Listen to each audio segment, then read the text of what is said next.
চন্দ্রকে বাড়িটা লিখে দিতে বলায় চন্দ্রকে কমলিনী আর নতুন মিলে উচিত শিক্ষা দিল। হ্যাঁ বন্ধুরা, এমনটাই দেখা যাবে। তাই সম্পূর্ণ জানতে ভিডিওটিতে লাইক দিয়ে চ্যানেলটি সাবস্ক্রাইব করে দেখতে থাকুন। গল্পের শুরুতেই দেখা যাবে মিঠিল চন্দ্রকে বলে, আচ্ছা, আপনার মনে হয় না যে আপনি একজন ক্রিমিনাল মাইন্ডের লোক? আপনি একজন ক্রিমিনাল। তখনই চন্দ্র মিঠিলের উপর রেগে যায় প্রচন্ড আর চিৎকার করে ওঠে। তখনই দেখা যাবে সবাই অবাক হয়ে চন্দ্রের দিকে তাকায়। তখন প্রসূন বলে, বাবা, তুমি এত চিৎকারও করতে পারো? তাহলে এটাই তোমার আসল রূপ, তাই তো? এটাই তোমার আসল রূপ। আসলে এটাই তুমি। তুমি সবকিছু করতে পারো। তোমার এই রূপটা তো আমরা আগে কখনো দেখতে পাইনি। আসলে বুড়ি হয়তোবা অনেক আগে থেকেই তোমার এই রূপটা দেখেছে, কিন্তু আমাদেরকে হয়তোবা কিছুই বলেনি। তাই তো বুড়ি? তাই তো? এই মানুষটা এই মানুষটা যে আগে থেকে খারাপ, সেটা তুই আগে থেকেই জানতি। তোর সঙ্গে সবসময় খারাপ ব্যবহার করতো, কিন্তু কিন্তু তুই বলিসনি। তখন চন্দ্র বলে ওঠে, ধৈর্যের একটা বাঁধ আছে। আমার না ধৈর্য এবার ভেঙে যাচ্ছে। আমার ধৈর্য একদম শেষ হয়ে যাচ্ছে। তখন মিঠিল বলে, ধৈর্যের বাঁধ কিন্তু আমাদেরও আছে আঙ্কেল, আমাদেরও আছে। তখনই দেখা যাবে করছি ঠাম্মিকে নিয়ে আসে। তখন ঠাম্মি বলে, এতক্ষণে বৌমা আমার কথা মনে পড়লো, তাই না? আমি তোমার জন্য কোনোদিনও কিছু করিনি। সবাই সবাই আমাকে এভাবে পর করে দিলে, তাই তো? আমার ছেলেটার সঙ্গে তো তুমি একসঙ্গে থাকতেই চাও না, এখন আবার আমাকেও আমাকেও পর করে দিলে, তাই তো? তখনই কমলিনী বলে, আচ্ছা মা, আপনি আপনার ছেলে যা যা করেছে তারপরেও এটা আশা করেন? আমি আপনাকে প্রণাম করার জন্য এখানে আসতে বলেছি। তখন প্রণাম করতে গেলেই ঠাম্মি বলে, না না থাক, আমাকে প্রণাম করতে হবে না। তখন কমলিনী বলে, তাহলে এখানে কেন এসেছেন মা? আপনাকে তো প্রণাম করার জন্য এখানে আসতে বলেছি। তখন কমলিনী মা বলে, থাক, প্রণাম না নিতে চাইলে নাই, তোর কি, প্রণাম করার দরকার নেই। তখন ঠাম্মি বলে, এই তো একজন আমাদের ঘরের মধ্যে ঢুকে আমার বৌমার কানে বিষ ঢুকিয়ে তারপরে আমাদের সংসারটা নষ্ট করছে। তখন কমলিনী বাবা বলে, খবরদার, আমার বউকে আপনি অনেকদিন অনেক কথা বলেছেন, আর খবরদার আর কোনোদিন যদি কোনো কিছু শুনেছি তাহলে কিন্তু আপনাকে আমি ছেড়ে কথা বলবো না। ওইদিকে বুবলাই আসে। বুবলাই এসে চন্দ্রকে বলে, বাবা, তুমি এখানে কি করছো? তখন চন্দ্র বলে, দেখ না, তোর মায়ের তো জন্মদিন, আমাকে তো ইনভাইট করেনি, নতুনই সবকিছুর আয়োজন করেছে, তারপরেও আসলাম, তোর মায়ের জন্মদিন বলে কথা। তখন বুবলাই বলে, বাবা, আমি আর বর্ষা তোমাকে এখান থেকে নিয়ে যেতে এসেছি। তোমাকে কে তো কেউ এখানে মূল্য দেবে না, তাই না? সেই জন্যই। তখন নতুন বলে, হ্যাঁ, তা তো দেবেই না। আর তুই তো সবকিছুই জানিস যে তোর মাকে আমি হাতের মুঠোয় রেখেছি। আমাকেও যে তোর মা হাতের মুঠোয় রেখেছে সেটা বললি না কেন? তখন বর্ষা বলে, ছি ছি, আপনার লজ্জা করে না সবার সামনে দাঁড়িয়ে এই কথাগুলো বলছেন? তখন নতুন বলে, না, লজ্জা করে না, লজ্জা রেখে আর কি হবে? তোমার মতো তো আর না। তুমি যা যা করেছো, তুমি যা যা করে এই বাড়ি থেকে তোমাকে বেরিয়ে যেতে হয়েছিল, তারপরেও যখন তুমি সবার সামনে দাঁড়িয়ে কথা বলতে পারছো, তোমার লজ্জা নেই, তাহলে আমি লজ্জা রেখে কি করবো বলো তো? আমার তো লজ্জা রাখার দরকার নেই। আর তুমি যা যা করেছিলে, তারপরেও তোমাকে না এই বাড়িতে কেউ ঢুকতে দিত না। শুধুমাত্র আমাদের দৌলতে তুমি এই বাড়িতে আসতে পেরেছিলে। তারপরেও তারপরেও কি তোমার এতটুকু লজ্জা আছে? নেই তো। লজ্জা নেই, কোনো কিছু নেই, তারপরেও তুমি এখানে দাঁড়িয়ে কথা বলছো। তোমার এত কথা সাহস আসে কোথা থেকে? আর হ্যাঁ বুবলাই, তোর তো চাকরি নেই, তুই খাবি কি? তোর জমানো টাকাও তো শেষ হয়ে গেছে। তাহলে এত বড় বড় কথা কেন বলছিস? হ্যাঁ, কেন বলছিস? তোর চাকরি নেই, তুই কার টাকায় খাবি? তোর বাবার টাকায়? তোর বাবারই তো চাকরি নেই। সেই তো মানুষের দ্বারে দ্বারে টাকার জন্য ঘুরছে। তার দ্বিতীয় স্ত্রী, বউ, সন্তান কি করে খাওয়াবে সেটাই তো সে বুঝতে পারছে না। তখন বুবলাই বলে, শোনো নতুন কাকু, আমাকে নিয়ে না তোমার ভাবতে হবে না, বুঝতে পেরেছো? আমারটা আমি বুঝে নিতে পারবো। তখন নতুন বলে, সেই তো, তোকে নিয়ে কেন আমি ভাবতে যাব? তোকে নিয়ে অনেক ভেবেছি। আর তুই যে আমার সঙ্গে কথা বলবি সে যোগ্যতাটুকু তোর আছে? সে যোগ্যতাটুকুও না তোর নেই। তোর মতো মানুষ অনেকেই আছে আমার সঙ্গে কথা বলার জন্য সারাদিন অপেক্ষা করে। তারপরেও তোকে এতটুকু এতটুকু মূল্য কেন দিই জানিস? শুধুমাত্র তোর মায়ের জন্য। তোর মায়ের তুই সন্তান বলে তোকে এখনো সহ্য করি, না হলে সহ্য করতাম না। তুই এত বড় বড় কথা বলেও এখানে দাঁড়িয়ে থাকতে পারতি না। তোকে তোকে না আমি একদম শেষ করে দিতাম। আমিও দেখবো তুই কি করিস, কি করিস সেটাও দেখবো। এই বাড়ি থেকে তোকে বের করে দেব। তখনই ঠাম্মি বলে, হ্যাঁ, আমাকেও তো বের করে দেবে, তাই না? তখন কমলিনী বলে, না মা, আপনি সিনিয়র সিটিজেন, তাই আপনাকে আমি বাড়ি থেকে বের করব না। আপনি এখানেই থাকবেন। তবে আপনার ছেলে আপনার ছেলে তার বউকে নিয়ে কোথায় থাকবে সেটাও দেখার ব্যাপার।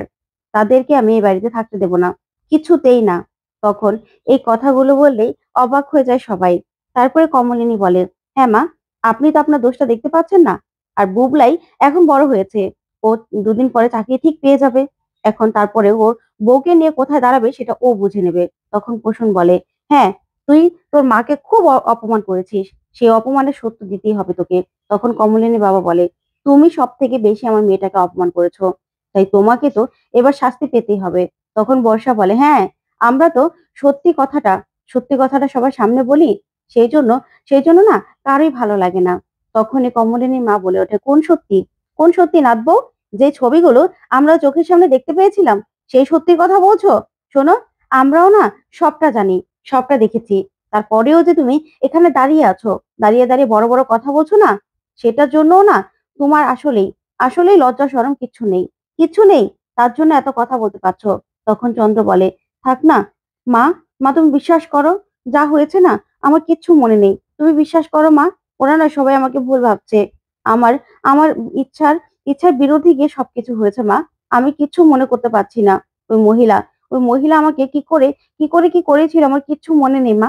তুমি না এক কাজ করবে, ওরা আসলে এই বাড়ি থেকে সোজা ওদেরকে বের করে দেবে। এই বাড়িতে যেন ওরা থাকতে না পারে, এই বাড়িতে ওদের থাকার কোনো অধিকার নেই। তখন কমলিনী বলে, তাই নাকি? তাহলে ওদেরকে বের করতে হলে তো যার দৌলতে ওরা এই বাড়িতে এসেছে তাকে সবার আগে বের করতে হয়। তাকে সবার আগে বের করলেই ওরাও এখান থেকে বেরিয়ে যাবে। একজন মহিলা আর একজন বাচ্চা, তাদেরকে তুমি বের করে দিতে বলছো, আর তুমি কি করেছো তোমার মনে নেই? তুমি তো এতকাল ওই মহিলাটার সঙ্গে সংসার করেছো, আবার এখানে দাঁড়িয়ে দাঁড়িয়ে বড় বড় কথা বলছো। তখন প্রসূন বলে, আসলেই চন্দ্র, অবাক হয়ে যাই তোমার কাহিনী দেখে, তোমার কাণ্ড দেখে। তোমার আসলেই লজ্জা নেই, তার জন্য তোমার এই দাঁড়িয়ে দাঁড়িয়ে এত বড় বড় কথা বলতে পারছো। তখনই দেখা যাবে সোহিনী আর তার মেয়ে সেখানে চলে আসে। এসেই বলে, চন্দ্র, আমরা হোটেলে ভাড়া মিটিয়ে চলে এসেছি, বাড়ির ভিতরে গিয়েছিলাম, দেখলাম যে ওখানে কেউ নেই, তাই এখানেই চলে আসলাম। আসলে আমি তো আর ঠিকঠাক মতো কোনো কিছু চিনি না, তাই এখানেই পাকাপাকি ভাবে চলে আসলাম। আর আমার না প্রচন্ড ক্ষুধাও লেগেছে, সারাদিন তো কিছু খাইনি। আর কমলিনী, আজকে শুনলাম আপনার নাকি জন্মদিন, তাই জন্মদিনের উইশটাও করতে আসলাম। আসলে আপনার মতো মহিলা না আমি খুব কমই দেখেছি। আর সোহিনীও বলল, মা, আমরা ধারে ধারে কেন ঘুরবো, আর আমরাই বা রাস্তাঘাটে কেন থাকবো, আমরা ওই বাড়িতেই চলো চলে যাই। তখন সোহিনী বলে, আমার মেয়েটা বড়, আর আমারও তো তেমন বেশি বয়স হয়নি, আমরা কেন মানুষের দাঁড়ে দাঁড়ে ঘুরবো বলতো, তাই তো চলে এসেছি। তখন চন্দ্র বলে, তোমরা তোমরা আবার এখানে চলে এসেছো, কেন এসেছো? তখন সোহিনী বলে, কেন এসেছি মানে, তুমি জানো না কেন এসেছি? দেখো চন্দ্র, খুব খারাপ হয়ে যাবে, আমাদের সঙ্গে যদি এরকম ব্যবহার করো না, তাহলে কিন্তু খুব খারাপ হয়ে যাবে। এবার কিন্তু আমি পুলিশের কাছে যেতে বাধ্য হব। তুমি তোমার বউকে যা মিথ্যে কথাগুলো বলছো না, আমি জানি তোমার বউ সেই মিথ্যে কথাগুলো বিশ্বাস করবে না, কারণ সে তোমার কথা আগে থেকেই জানে, তুমি যে এরকম সেটা আগে থেকেই জানে। আমিও না বুঝতে পেরেছি, কিন্তু আমি কি করব, আমার সন্তানের জন্য তোমার সঙ্গে সংসার করতে হচ্ছে, তোমার কাছে থাকতে হচ্ছে। না হলে আমার সন্তান যদি না থাকতো না, কবে তোমাকে আমি ছেড়ে দিতাম। তোমার মতো মানুষের সঙ্গে আমি কোনো রকম কোনো সংসারও করতাম না, কোনো রকম কোনো সংসার করতাম না। আর কমলিনী, আমার না প্রচন্ড ক্ষুধা পেয়েছে, আমি কি এখানে খাবার পাবো? আমার না খেতে ইচ্ছে করছে, কি করব বলুন? আমার তো আর কোথাও যাওয়ার জায়গা নেই, তার জন্যই আমি কি করব, এখানে এসেছি। তখনই এই কথাতে চন্দ্র বলে, দেখো সোহিনী, তুমি কিন্তু বড্ড বাড়াবাড়ি করছো। তখন কমলিনী বলে, দেখুন, আপনার কি দরকার না দরকার সেটা তো আমি আমি আমি ঠিক করতে পারবো না। আর আপনার যদি টাকার দরকার হয়, আপনার স্বামীকে বলুন না, আমি তো আপনাকে টাকা দিতে পারবো না। আমার কাছে থাকলেও আপনার দায়ভার তো আমার নয়। একবার তো আপনাকে টাকা দিয়েছি, আপনার স্বামীর কাছ থেকে আপনি টাকা চেয়ে নেবেন আপনার দরকার হলে।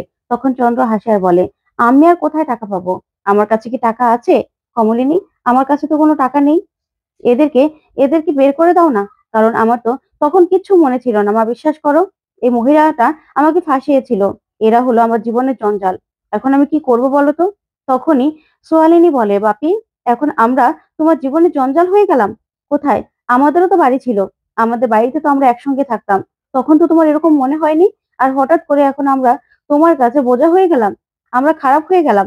তখন এই সোহিনী বলে, দেখো চন্দ্র, তোমাকে আমি ভালো করে বলে দিচ্ছি, আমি আমার মেয়েটাকে নিয়ে কোথায় যাব তোমাকে বলে দিতে হবে। আর আমাদের আমাদের যে ক্ষতিটা তুমি করেছো তার ড্যামারেজ তো আমি নিয়েই ছাড়বো। না হলে তোমাকে আমি পুলিশে দেবো, পুলিশে তুমি ড্যামারেজ দেবে, না হলে পুলিশের কাছে যাবে। তখন কমলিনী বলে, আপনি যদি এই কাজটা করতে পারেন না, তাহলে সত্যি আপনার কাছে আমি সারা জীবন কৃতজ্ঞ থাকবো। আমি তো এই কাজটা করতে পারবো না, তাই আপনি যদি এই কাজটা করতে পারেন, সত্যি আমি কৃতজ্ঞ থাকবো। তখনই নতুন বলে, বৌঠান, ব্যাস, এই ফলের মধ্যে যা যা হলো, তার জন্য তোমাকে আর কিছু নিয়ে ভাবতে হবে না, এবার তুমি নিশ্চিন্তে থাকতে পারবে।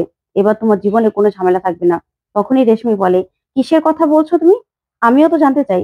তখনই নতুন বলে, এটা না হয় আপনাকে আমি পরেই বুঝিয়ে বলবো, কিন্তু বৌঠান, এখন থেকে তোমার জীবন খুব ভালো কাটবে, খুব সুন্দর কাটবে।